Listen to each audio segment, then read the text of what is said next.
संत शिरोमणि आचार्य गुरुवर श्री विद्यासागर जी महाराज की जय। और हम योग प्रणेता पूज्य मुनि श्री प्रणम्य सागर जी महाराज की जय।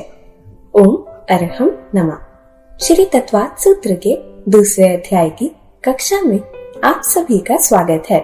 आज हम अपनी क्लास की शुरुआत मुनिश्री की वाणी में अपने मन को निश्चिंत शांत करने वाले ध्यान से करेंगे। सीधे बैठ जाइए। ज्ञान मुद्रा में अपनी कमर को सीधी रखते हुए, गर्दन को सीधी रखते हुए अपने चेहरे को प्रसन्न बनाएं।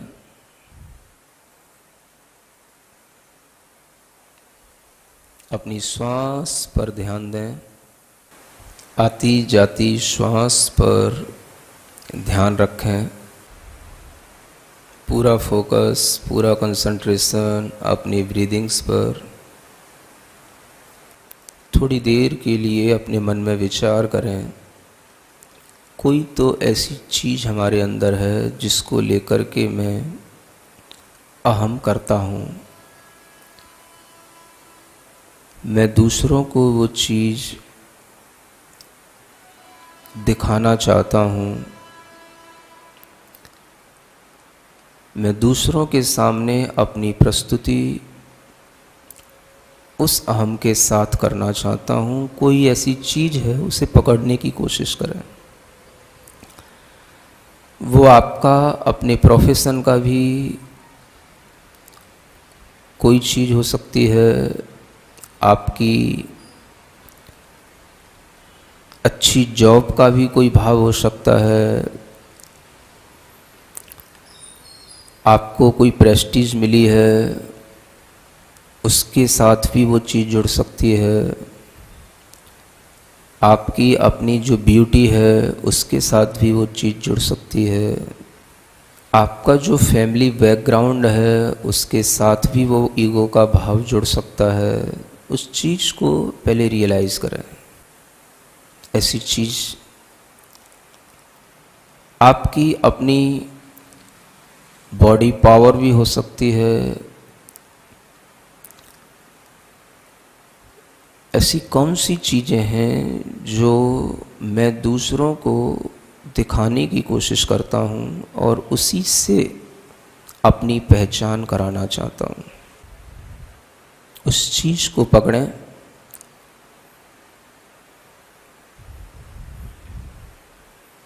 श्वास लेते समय अपनी श्वास के साथ विचार लाएं। अपनी श्वास के साथ उस चीज़ की फीलिंग बनाएं। I am a pure soul.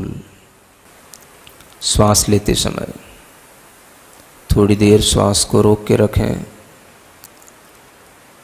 जब श्वास को रिलीज करें तो अपने उस ईगो को रिलीज करें। I am not this, I am not this,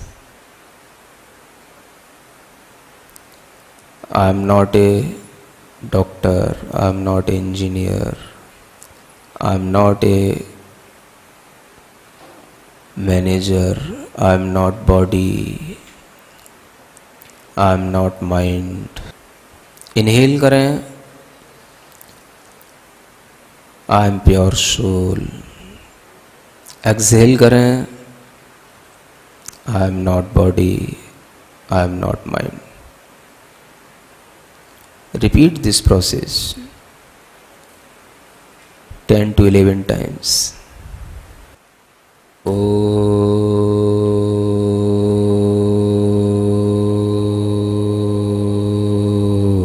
Arham Namah.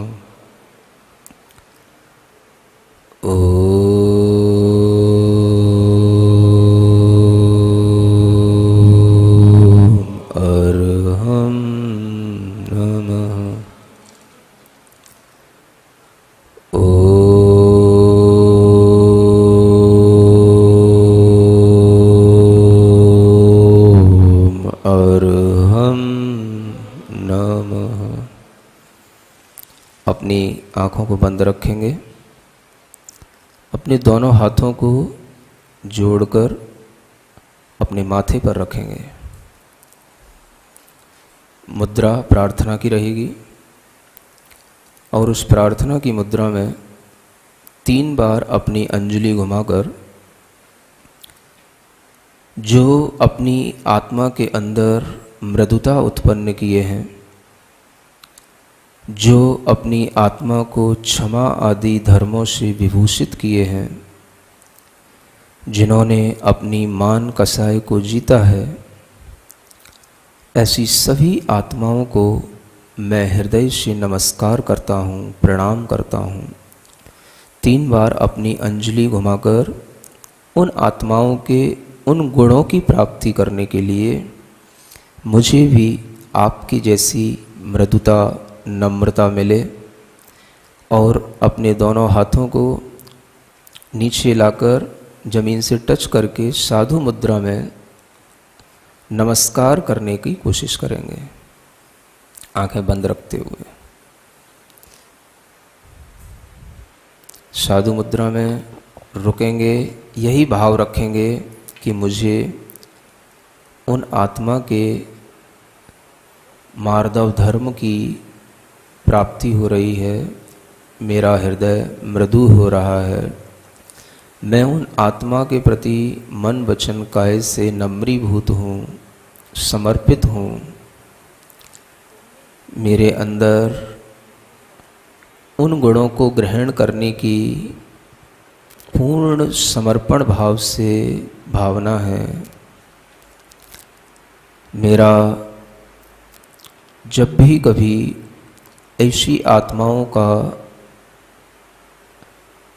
उन आत्माओं के साथ मिलने का भाव हो, उनके दर्शन का भाव हो, मैं इसी तरह के नम्र भाव से उनके सामने अपनी प्रस्तुति रखूँगा। अपने दोनों हथेलियों को घिसें, आँखों पर रखें, मुख पर रखें। ओम अरहम परम शांति। ओम अरहम परम शांति। ओम अरहम परम शांति। आइए अब हम पूर्ण एकाग्रता से अपनी क्लास की ओर चलते हैं और कल की कक्षा का एक क्विक रिकैप कर लेते हैं। विग्रह गति को समझते हुए हमने 3 लोक के नक्शे को भी समझा। 343 खंड राजू प्रमाण लोक की रचना 3 टर्न लेकर बनती है, जिसके बीचों बीच में 14 राजू प्रमाण से कुछ कम की चौकोर आकार की त्रसनाड़ी है। त्रस जीव केवल त्रसनाड़ी में ही रहते हैं। इसके बाहर का स्थान लोक का स्थान है, जिसमें स्थावर जीव होते हैं। हमने जाना कि जीवों का जन्म मरण त्रसनाड़ी और लोक के स्थान में कहीं से भी कहीं तक भी हो सकता है। जीव लोक में कहीं भी अधिक से अधिक 3 विग्रह या 4 समय में जन्म ले सकते हैं। कोई भी जीव अधिक से अधिक 3 समय तक बिना शरीर के रह सकता है। 3 समय भी किन्हीं विशेष जीवों के साथ घटित होते हैं, अन्यथा त्रसनाड़ी के अंदर जन्म मरण में तो 2 समय से ज्यादा नहीं लग सकते। जैसे त्रसनाड़ी के अंदर ऊपर तक गया और वहां से एक मोड़ा लेकर जहां साइड में उसको जाना है पहुंच गया। 2 मोड़े के लिए पहले मोड़ में नीचे जिस स्थान तक जाना है आया और फिर दूसरे मोड़े में साइड में गया। हमने जाना कि निष्कुट क्षेत्र त्रसनाड़ी के बाहर गहराई वाला एक आड़ा तेजा स्थान है। सिर्फ निष्कुट क्षेत्र से निष्कुट क्षेत्र में जाने के लिए 3 मोड़े लेने पड़ते हैं। जैसे 7वीं पृथ्वी के नीचे अधोलोक के धरातल के निष्कुट क्षेत्र से यदि लोक के ऊपर निष्कुट क्षेत्र में जन्म लेना है तो सीधी अनुश्रेणी नहीं बनती। पहले मोड़े में जीव त्रसनाड़ी में आकर उसके ऊपर जाएगा, फिर वह उस क्षेत्र के पास जाने के लिए एक मोड़ा लेगा और अंतिम मोड़े में वह त्रसनाड़ी से बाहर निकलकर निष्कुट स्थान तक पहुंचेगा। इस सिद्धांत को जानकर कम से कम जैन लोगों को इस मिथ्या धारणा से दूर रहना चाहिए कि मरने के बाद आत्मा भटकती है। हमने जाना कि विग्रह या मोड़े से रहित गति को अविग्रह गति कहते हैं। यह संसारी और मुक्त दोनों जीवों के लिए होती है और एक समय वाली होती है। जीव कर्म से मुक्त होकर जब सिद्धशिला में जाता है तब उसकी अविक्रय गति होती है। इसी प्रकार जब संसारी जीव भी एक जन्म को छोड़कर बिल्कुल श्रेणी में ही दूसरा जन्म लेता है तो उसकी भी अविक्रय गति होती है। इस एक समय में जीव और पुद्गल परमाणु 14 राजू तक तय कर सकते हैं। तो चलिए अब हम सभी अपने मोक्ष मार्ग को प्रशस्त करने के लिए पूज्य मुनि श्री का उद्बोधन सुनते हैं। मोक्ष मार्गस्य नेतारं भेत्तारं कर्मभूरतां ज्ञातारं विश्वतत्त्वानां वन्दे तद्गुणलब्धये। देवादिदेव आदिम तीर्थंकर श्री ऋषभनाथ भगवान की, वर्तमान शासन नायक श्री वर्धमान महावीर भगवान की, परम पूज्य आचार्य गुरुवर श्री विद्यासागर जी महाराज की। मतलब यह है कि निष्कुट क्षेत्र एक ऐसा आड़ा तिरछा स्थान है लोक का, तृष्णाड़ी के बाहर का।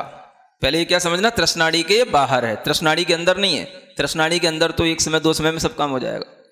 ये तृष्णाड़ी के बाहर, तृष्णाड़ी के बाहर कोई जीव, मानो यह धरातल है ना, ये 7वीं पृथ्वी के नीचे, अधोलोक का नीचे धरातल का तृष्णाड़ी के बाहर का एक स्थान है जिसमें से जीव जन्म मरण करके उसको जन्म लेना है लोक के ऊपर, सबसे ऊपर स्थान पर, और वो भी निष्कुट क्षेत्र में। जैसा एक यहाँ निष्कुट क्षेत्र है वैसे ही वहां जाके जन्म लेना है। तो उसके लिए आचार्यों ने कहा कि सीधी उसके लिए आनुपूर्वी नहीं बनती, सीधी अनुसरणी उसके लिए नहीं बनती। वो इतना कहीं गहराई में ऐसा स्थान होता है कि वहां तक पहुंचने के लिए उसे पहले तो तृष्णाड़ी के अंदर आना पड़ेगा, समझ आ रहा है, फिर तृष्णाड़ी से ऊपर जाना पड़ेगा। तो एक मोड़ा ये हो गया। फिर वह उस क्षेत्र के पास तक जाने के लिए लोक से बाहर निकलने के लिए एक मोड़ा लेगा, ये दूसरा हो गया। और फिर लोक से मतलब जो तृष्णाड़ी है उस तृष्णाड़ी से बाहर निकल करके उस निष्कुट स्थान तक पहुंचने के लिए फिर एक लेगा मोड़ा, तो वह 3 मोड़े बनेंगे उसके। इसके अलावा और कोई कंडीशन नहीं बनती जब जीव को 3 समय भी लगें, 3 मोड़े भी लगें, समझ आ रहा है।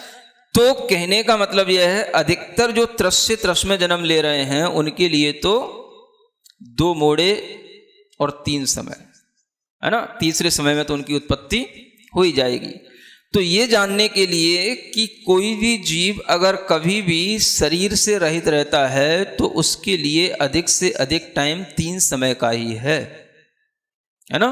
और इसी बात को आगे के सूत्र में भी बताया जा रहा है। देखो क्या कहते हैं, अभी तो एक चीज और बता रहा है, एक समया विग्रह, क्या कह रहे हैं, अब यहां समय बताया जा रहा है। जो विग्रह से रहित गति है उसको बोलते हैं अविग्रह गति। वो कितने समय की होगी, तो 1 समय वाली होगी, है ना। उसमें केवल 1 इंस्टेंट, बस 1 समय लगेगा बस उसके अंदर, और कुछ नहीं होगा इससे ज्यादा। यानी जो गति मुक्त जीवों की होती है उसमें भी 1 समय लगता है, और जो गति संसारी जीवों की होती है बिना विग्रह वाली उसमें भी 1 समय ही लगेगा। ठीक है ना। जीव तो 2 ही प्रकार के होंगे, या तो मुक्त जीव या संसारी जीव। मुक्त का मतलब जो मुक्त हो गए उनकी नहीं, जो यहां से मुक्त हो रहे हैं उनकी बात की जा रही है।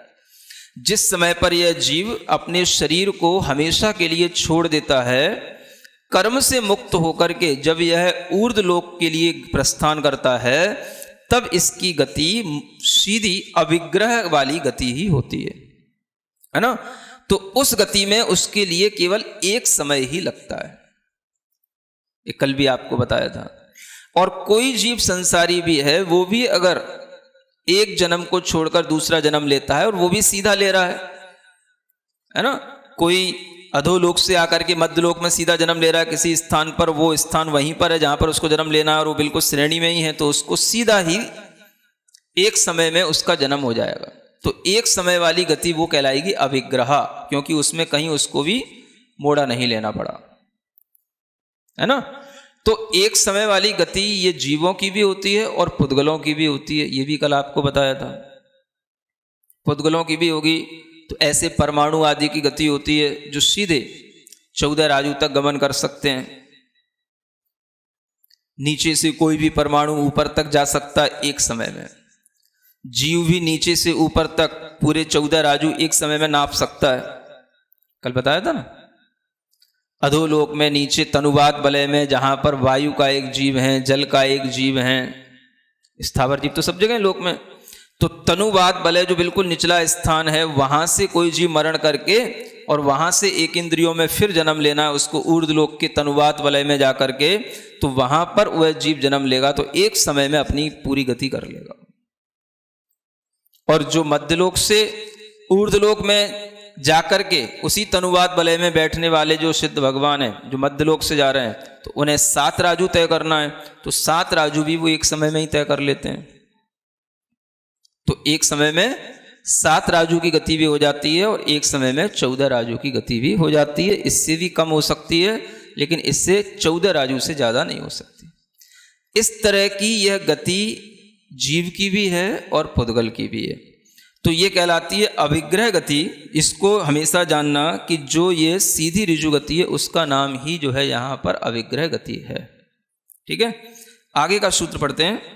एकम द्वौ त्रीन वा नाहारकः। हाँ पढ़ो एक बार ढंग से। इसमें लिखा हुआ है आहारक और अनाहारक की बात यहां आती है। अनाहारक अगर कोई जीव होता है तो वह 1, 2 अथवा 3 समय तक ही होता है अनाहारक। अब यहां अनाहारक से मतलब क्या समझना, आहार का अभाव। और आहार का मतलब क्या समझना, आपका कबलाहार नहीं, ग्रास नहीं, हाँ बस आहार का मतलब है शरीर के योग्य पुद्गल वर्गणाओं का जहां से ग्रहण होना शुरू हो गया उसका नाम ही आहार है ना। और ये आहार हमेशा होता रहता है। जीव जिस समय पर जन्म लिया जिस गति में, उसी समय से उसका आहारक पना शुरू हो जाता है। माने जिस क्षण यह जीव गर्भ में जिस समय पर आया वहीं से आहारक हो गया और तब से लगातार मृत्यु पर्यंत तक आहारक बना ही रहेगा। बीच में अनाहारक नहीं हो सकता। अनाहारक कब होएगा, जब मृत्यु के उपरांत अन्य गति में जाने के लिए अगर 1 मोड़े से जाएगा तो अनाहारक होगा एक समय के लिए, 2 मोड़े से जाएगा तो 2 समय के लिए और 3 मोड़े से जाएगा तो 3 समय के लिए अनाहारक होगा। इससे ज्यादा वो अनाहारक नहीं हो सकता। एकम द्वौ त्रीन वा अनाहारक। आ रहा समझ में। तो विग्रह गति में यह जीव जब जाता है तो इसके साथ में इसके भाव भी रहते हैं, इसके गुणस्थान भी रहते हैं, यह भी जानना। क्या समझ आ रहा है।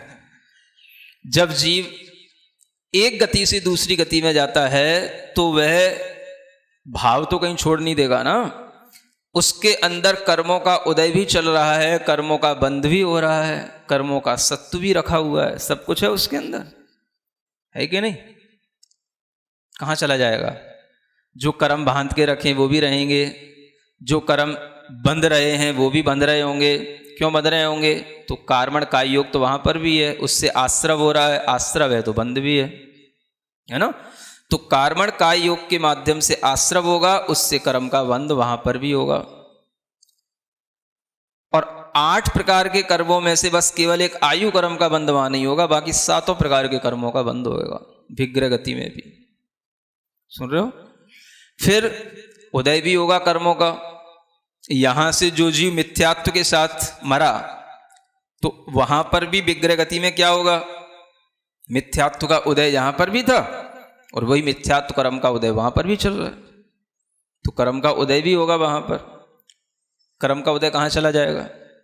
अगर कर्म का उदय चला गया तो फिर तो ये हो जाएगा कम से कम आदमी मरने के बाद या कोई जीव मरने के बाद चलो कम से कम उस कर्म के फल से तो मुक्त हो गया। तो फिर क्या हो जाएगा, फिर मिथ्यात्व के उदय ही ना रहे, मान लो मिथ्या दृष्टि जीव को, तो उतने समय के लिए क्या हो जाएगा फिर? मिथ्यात्व का अभाव होने का मतलब तो सम्यक ही होता है, फिर तो सभी सम्यक दृष्टि होते रहेंगे बीच बीच में मरने के बाद में, अगर कर्म का उदय ना होगा तो। सुन रहे हो? तो कर्म का उदय तो बना ही रहता है। जो भी कसाय हैं उन कसायों का उदय बना रहेगा। जिस कसाय के साथ मरा है वो कसाय का उदय उसके लिए विग्रह गति में भी रहेगा। अनंतानुबंधी है तो अनंतानुबंधी के साथ होगा, है ना। अन्य कसाएं कहाँ तक संभव है तो वो गुणस्थान के अनुसार आप जान सकते हो। विग्रह गति में जो जाने वाला जीव है उसके गुणस्थान कितने कितने हो सकते हैं और किन किन दशाओं में वह जीव विग्रह गति में हो सकता है, क्या समझे? बता दिया जाए, कठिन तो नहीं हो जाएगा? देखो कोई ज़्यादा कठिन नहीं है। पहले गुणस्थान में भी जीव विग्रह गति में हो सकता है, क्योंकि मिथ्या दृष्टि भी मिथ्यात्व के साथ में जा रहा है, तो मिथ्यात्व के साथ जा रहा है तो पहले गुणस्थान भी होता है। चौथे गुणस्थान के साथ भी जीव का मरण होता है सम्यक्त्व के साथ में, तो चौथा गुणस्थान भी जीव के साथ विग्रह गति में रहेगा, तो वहाँ से भी मरण करके जहाँ पर उत्पन्न होएगा तो वो सम्यक दर्शन के साथ विग्रह गति में भी रहेगा। सम्यक तो कहाँ छूट जाएगा, समझ आ रहा है? और चौथे से आगे का कोई गुणस्थान आपको विग्रह गति में नहीं मिलेगा।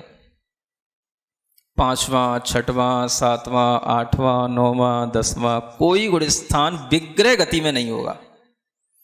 जब भी जीव चौथे से ऊपर किसी भी गुणस्थान वाला जीव मरण को प्राप्त होगा तो उसका गुणस्थान मरते ही, जैसे ही अगर चौथे से आगे गुणस्थान वाला जीव होगा तो नियम से देवायु में ही जा रहा होगा, समझ आ रहा है? तो जैसे ही देवायु का उदय आया वैसे ही उसका गुणस्थान चौथा हो जाएगा।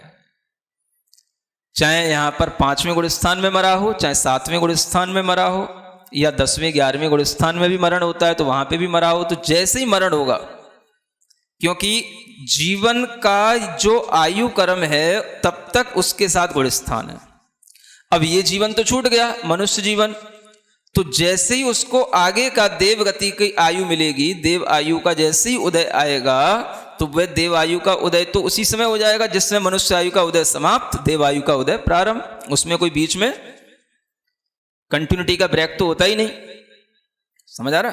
तो जैसे ही मनुष्य आयु समाप्त, देव आयु शुरू, और देव आयु के साथ में चौथा गुणस्थान ही होता है, क्योंकि सम्यक दृष्टि यदि है तो उसके साथ 5वां गुणस्थान तो हो नहीं सकता। तो एकदम से उसका गुणस्थान जैसे ही देवायु प्रारंभ हुई, जो वो 10वें में होगा मरण के समय या 11वें में भी होगा तो भी वह सीधा चौथे में आ जाएगा। आ रहा समझ में है? एक बार समझ लो, बार बार पसीना मत निकलवाना, ठीक है? तो चौथे से ऊपर गुणस्थान वाला कोई भी जीव श्रेणी में भी अगर मरण होता है उपसम श्रेणी में, तो वहां से भी उसका गुणस्थान जैसे ही देवायु शुरू हुई उसका गुणस्थान चौथा हो गया। मनुष्य आयु रहेगी तब तक उसका गुणस्थान संयम वाला बना रहेगा। कोई मुनि महाराज भी हैं, 7वां गुणस्थान कब तक रहेगा उनका? 6वां 7वां, मृत्यु के अंतिम समय तक रहेगा 7वां। लेकिन जैसे ही उनकी ये मनुष्य आयु पूर्ण हुई, देव आयु प्रारंभ हुई, जीव निकल गया, तभी तो देवायु प्रारंभ होगी। बस जैसे ही इस जीव ने शरीर छोड़ा, देवायु प्रारंभ हुई, उसका गुणस्थान 7वें से कन्वर्ट होके चौथे में आ जाएगा। कोई भी जीव हो। तो विग्रह गति में आपको 2 ही गुणस्थान मुख्य रूप से मिलेंगे, एक पहला और एक चौथा। एक और बीच की कंडीशन है, जो पहले से चौथे गुणस्थान के बीच में एक दूसरा गुणस्थान भी होता है, उसमें भी यह जीव मरण कर सकता है और मरण करके उस जीव के साथ में वो गुणस्थान भी जा सकता है विग्रह गति में। कौन सा? सासाधन गुणस्थान, है ना? क्योंकि जिस गुणस्थान में मरण होगा और उस गुणस्थान का टाइम बचा हुआ है तो वह उस गुणस्थान के साथ में उसका मरण होने के बाद विग्रह गति में भी वो गुणस्थान मिल जाएगा, है ना? तो विग्रह गति में पहला गुणस्थान भी हो सकता है, दूसरा भी हो सकता है और चौथा होगा। गुणस्थान की अपेक्षा से तो ये व्यवस्था विग्रह गति में, ठीक है? एक छोटी सी बात और जानने की योग्य है कि विग्रह गति में अनाहारक दशा होती है, अनाहारक अवस्था होती, बात पक्की है। लेकिन यह अनाहारक अवस्था विग्रह गति के बिना संयोगी केवली जीवों में भी पाई जाती है। क्या बोला? अनाहारक अवस्था सहयोगी केवली जीवों में जब वे समुद्घात करते हैं केवली भगवान, तब उनके साथ भी ये अनाहारक अवस्था घटित होती है और तब भी कार्मण का योग उनके साथ होता है, लेकिन वो विग्रह गति नहीं कहलाती। इतना ध्यान रखना। क्या कहलाएगी? वो कहलाएगा समुद्घात। 4 प्रकार के समुद्घात होते हैं ना केवली भगवान के, द्रव्य संग्रह में पढ़ चुके होंगे। दंड समुद्घात, कपाट समुद्घात, प्रतर समुद्घात और लोक पूरण समुद्घात। इनमें से जो प्रतर और लोक पूरण समुद्घात हैं, इनमें कार्मण का योग होता है। जिस समय पर केवली भगवान के लिए प्रतर और लोक पूरण समुद्घात होगा, उस समय पर कार्मण का योग ही होगा। तो कार्मण का योग होने का मतलब ही है कि वो उस समय पर अनाहारक हो गए, उनके लिए वह शरीर संबंधी वर्गणाओं का ग्रहण नहीं होगा और वहां पर भी वो केवल कार्मण का योग ही रहेगा। ठीक है ना। अब ये भी लोग समुद्घात कितने समय तक चलेगा कार्मण का योग? तो इसमें भी 3 समय घटित होते हैं। क्योंकि जब समुद्घात होता है तो दंड, कपाट, प्रतर और लोक पूरण, और ये सब एक एक समय के लिए होता है। दंड, कपाट, प्रतर और लोक पूरण, और फिर लोक पूरण से लौटना होता है। जैसे इसका फैलना होता है वैसे ही फिर संकोचना भी होता है। तो फिर जो है प्रतर आता है, तो प्रतर 2 बार आया है ना। तो 2 समय हो गए प्रतर के और 1 समय हो गया लोक पूरण का। तो 3 समय तक केवली भगवान के लिए अनाहारक अवस्था आएगी अगर वो समुद्घात करते हैं तो। ठीक है ना। 4 समय जाने के होते हैं फैलने के समुद्घात में, और 4 समय वापस लौटने के होते हैं। चौथे समय में वह जीव के प्रदेश पुनः उसके शरीर में प्रविष्ट हो जाते हैं। तो 8 समय का ये टोटल समुद्घात का समय होता है। उनमें से 3 समय तक यह जीव अनाहारक रहेगा कार्मण काय योग के साथ में। समझ में आ गया? तो ये विशेष ध्यान रखना कि विग्रह गति में तो जीव जो रहता है वो तो संसारी जीव होगा, है ना। लेकिन जो अनाहारक अवस्था विग्रह गति के अलावा अगर कहीं मिलेगी तो कहाँ मिलेगी? तो वह अरिहंत भगवान में जो समुद्घात करेंगे उस अवस्था में, समुद्घातगत केवली भगवान में मिलेगी, है ना। तो विग्रह गति में तो अनाहारक होता है, इसके अलावा अगर होगा तो वह केवल केवली भगवान के साथ होगा। लेकिन केवली भगवान के साथ में अनाहारक अवस्था तो बनेगी, विग्रह गति नहीं कहलाएगी। ठीक है ना। तो विग्रह गति में भी कर्म योग होता है, और कर्म योग अगर देखा जाए तो और कहाँ होता है? तो केवली भगवान में भी होता है। ये समझ लो पहले, केवली भगवान में क्या क्या होगा? अनाहारक दशा होगी, इसलिए वहां पर कर्म योग होगा, माने कार्मण काय योग होगा, लेकिन विग्रह गति नहीं होगी। ये ध्यान में फिट करके बैठा लो, है ना। तो अनाहारक अवस्था और आहारक अवस्था का यह जो वर्णन है यह थोड़ा सा सूक्ष्म है। इसके बाद में तो बस अब जहाँ पर योनियों में पहुँच गया उसके बाद में उसका जन्म की प्रक्रिया शुरू हो जाएगी। बस अब ये वर्णन आगे का बिल्कुल आपको बहुत अच्छे ढंग से समझ में आता रहेगा। अब इसमें कोई भी कॉम्प्लिकेशन आपको नहीं महसूस होंगे। ठीक है ना। तो इतना ही जानना। अगर कोई और शंकाएं हो तो आप बाद में भी पूछ सकते हो। आज के लिए इतना ही पर्याप्त। ओम अरहम नमः। तो चलिए आज की कक्षा का एक क्विक रिवीजन कर लेते हैं। सूत्र 30 में हमने जाना कि जीव 1, 2 और 3 समय तक अनाहारक रह सकता है। आहार का अर्थ यहाँ शरीर के योग्य पुद्गल वर्गणाओं को ग्रहण करने से है, जो जीव गर्भ से लेकर मृत्यु पर्यंत तक हमेशा करता रहता है, अर्थात आहारक रहता है। अनाहारक का मतलब है आहार का अभाव। मृत्यु के उपरांत जीव अन्य गति में जाने के लिए जितने मोड़े लेगा उतने समय के लिए वह अनाहारक होगा। 1, 2 और 3 मोड़े में क्रमशः 1, 2 और 3 समय के लिए 3 समय से ज्यादा वह अनाहारक नहीं हो सकता। जब जीव एक गति से दूसरी गति में जाता है तो उसके अंदर भाव, कर्मों का उदय, बंध, सत्व सभी रहते हैं, क्योंकि विग्रह गति में कार्मण काय योग भी है और उस कारण से आश्रव भी है और बंध भी। यहाँ आयु कर्म को छोड़कर शेष 7 कर्मों का बंध होता है। हमने जाना कि विक्रय गति में जीव के साथ उसके भाव, कर्म, गुणस्थान आदि सब होते हैं। जो जीव मिथ्यात्व के साथ मरता है, वहाँ भी उनके मिथ्यात्व कर्म का उदय रहता है। अगर विक्रय गति में मिथ्यात्व का अभाव हो जाता तो सभी जीव मरने के बाद सम्यक दृष्टि हो जाते। जीव जिस कषाय के साथ मरा है, उस कषाय का उदय विक्रय गति में भी रहेगा। विक्रय गति में जाने वाले जीव के मुख्यतः 2 गुणस्थान होते हैं। मिथ्या दृष्टि जीव का पहला गुणस्थान और सम्यक्त्व के साथ मरण करने वाले जीव का चौथा गुणस्थान। इसके अलावा जीव दूसरे गुणस्थान यानी सासादन गुणस्थान में भी मरण करके विक्रय गति में इस गुणस्थान में रह सकता है। चौथे गुणस्थान से आगे के गुणस्थान विक्रय गति में नहीं होंगे। गुणस्थान आयु क्रम तक ही होते हैं। अतः मनुष्य आयु समाप्त होते ही संयम का गुणस्थान समाप्त हो जाता है। देव आयु शुरू होते ही चौथा गुणस्थान हो जाता है। हमने जाना विक्रय गति में संसारी जीव ही होगा। अनाहारक दशा विक्रय गति के अलावा संयोगी केवली में भी पाई जाती है। जब केवली भगवान समुद्घात करते हैं। केवली भगवान के 4 प्रकार के समुद्घात होते हैं: दंड, कपाट, प्रतर और लोकपूरण। समुद्घात के कुल 8 समय में 4 समय फैलने के और 4 समय वापस लौटने के होते हैं। चौथे समय में जीव के प्रदेश पुनः शरीर में प्रविष्ट हो जाते हैं।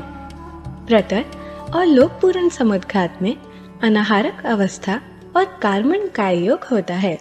लोकपूरण समुद्घात में कार्मण काय योग 3 समय में घटित होते हैं, जब जीव अनाहारक रहता है।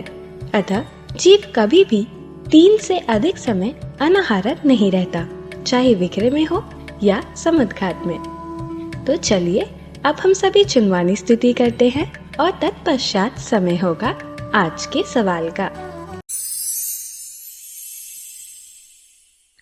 सिरिजिणवाणी जग कल्याणी जग जन मदतम मोहरी जनमण हारी गढ़हर हारी जम जरा भव रोग हरि तिथ्य राणम दिव्य झुणिम जो पढ़ई सुणई मय्ये धारई राणम सौख मणंतम धैर्य सासद मोक्ष पदम पावई सासद मोक्ष पदम पावई।